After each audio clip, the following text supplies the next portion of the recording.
Herkese merhabalar, kanalıma hoş geldiniz. Bugün sizlere kolay ve pratik bir şekilde hazırlayabileceğiniz tereyağlı ıspanaklı börek tarifi ile geldim. Sizleri çok bekletmeden hemen tarife geçiyorum.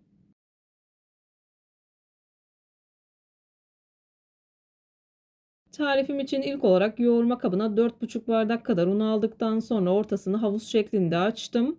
1 çay bardağı kadar yoğurt ekliyorum. 1 tatlı kaşığı kadar tuz ekliyorum. 1 paket kabartma tozunu unun üzerine ekliyorum. 1 bardak kadar ılık su alıyorum yanıma. Suyu azar azar dikkatli bir şekilde ekleyerek hamurumu yoğurmaya başlıyorum. İlk etapta malzemeleri bu şekilde çırpıcı yardımı ile karıştırıyorum. İsterseniz bu tarife 1 yemek kaşığı kadar sirke de ekleyebilirsiniz.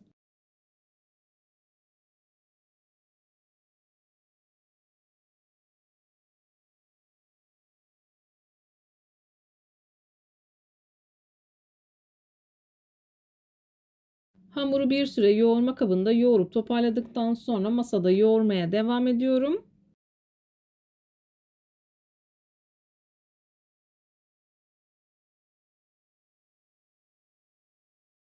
Ben hamurumu yoğurmaya devam ederken buraya kadar gelmiş olan siz değerli takipçilerimden her zaman olduğu gibi ricam yoruma kalp olur, emoji olur veya tarifim hakkında farklı bir fikriniz varsa bunu da benimle paylaşabilirsiniz. Ayrıca videolarımı sevdiğiniz kişilerle de paylaşarak bana bu şekilde destek olabilirsiniz. Hamurun kıvamını ayarlamak için çok az un ekleyerek yoğurmaya devam ediyorum. 1 yemek kaşığı kadar un kullanmanız yeterli olacaktır bu aşamada.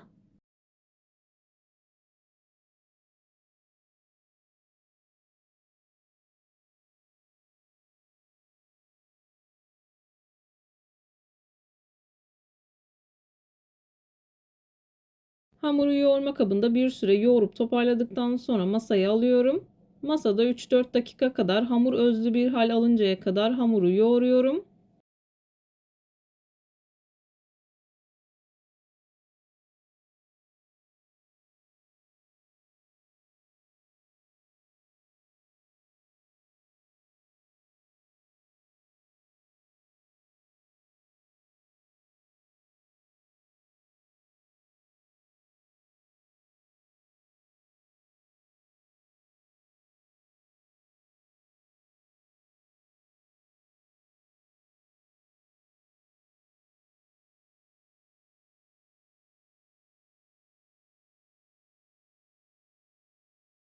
Hamuru yoğurduktan sonra dilerseniz yarım saat kadar dinlendirebilirsiniz. Ben hiç dinlendirme yapmadan hemen hamur kartı ile 12 parçaya bölüp bezelerimi hazırlıyorum.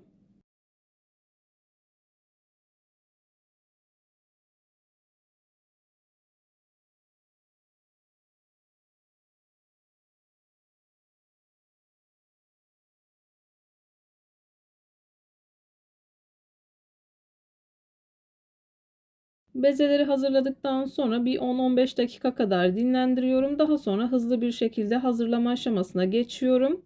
Bu arada ben iç malzemesi için ıspanak kullandım ama isteğe bağlı olarak dilerseniz başka malzemeler de kullanabilirsiniz.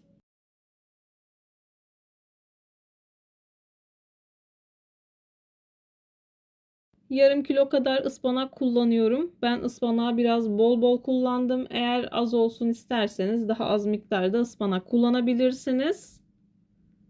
Ispanağı dilerseniz tuz ile biraz ovduktan sonra üzerine peynir ekleyebilirsiniz.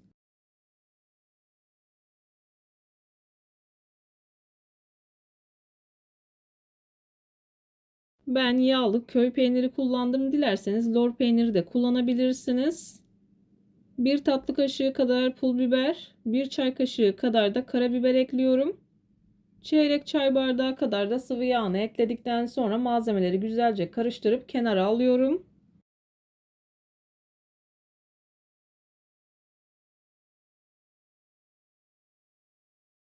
İç malzemesini iyice karıştırdıktan sonra kenara alıyorum. 15-20 dakika kadar dinlendirdiğim bezeleri masaya alıyorum. Bu arada ben tereyağı kullanacağım. Dilerseniz margarin veya sıvı yağ da kullanabilirsiniz. Eğer sıvı yağ kullanacaksanız içerisine mutlaka biraz un ekleyin. Birbirinin üzerinden kaymaması için.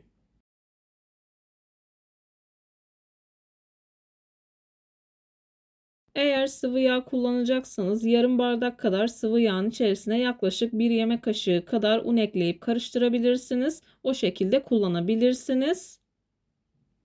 Bezelerin her birini bu şekilde çay tabağı büyüklüğünde açıyorum.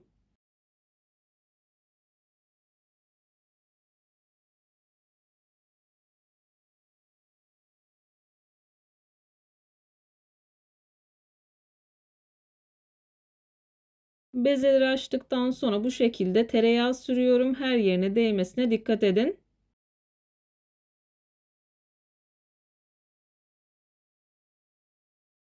Videolarımda yapmış olduğum tariflerin elimden geldiği kadarıyla püf noktalarını vermeye çalışıyorum ama yine de aklınıza takılan herhangi bir şey olursa yorumlara yazarsanız gördüğüm zaman sizlere dönüş sağlarım. Yine aynı zamanda videonun altındaki açıklama kısmına malzeme listesini tam not olarak ekleyeceğim. Dilerseniz oradan da bakabilirsiniz.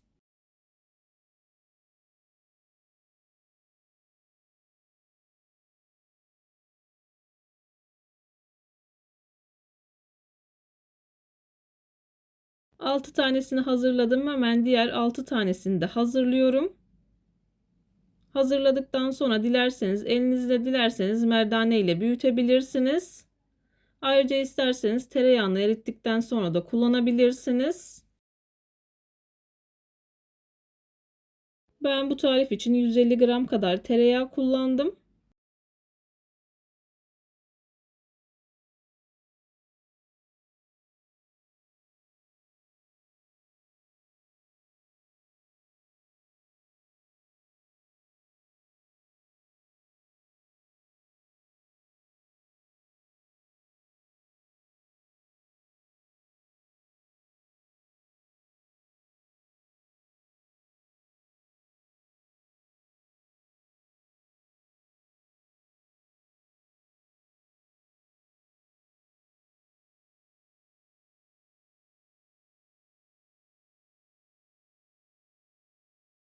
Hamurlarımı altışarlı olarak hazırladım. Dilerseniz dörtlü olarak da hazırlayabilirsiniz. Aralarına ıspanak veya içten koyabilirsiniz. Elimle yavaş yavaş büyütüyorum.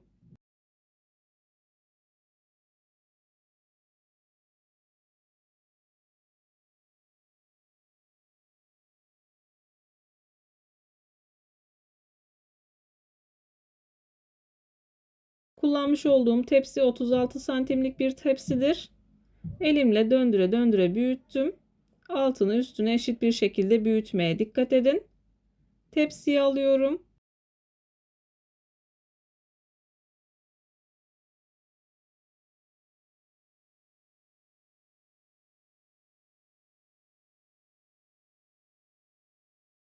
İç harcını koyduktan sonra diğer katı da açtıktan sonra üzerine kapatıyorum.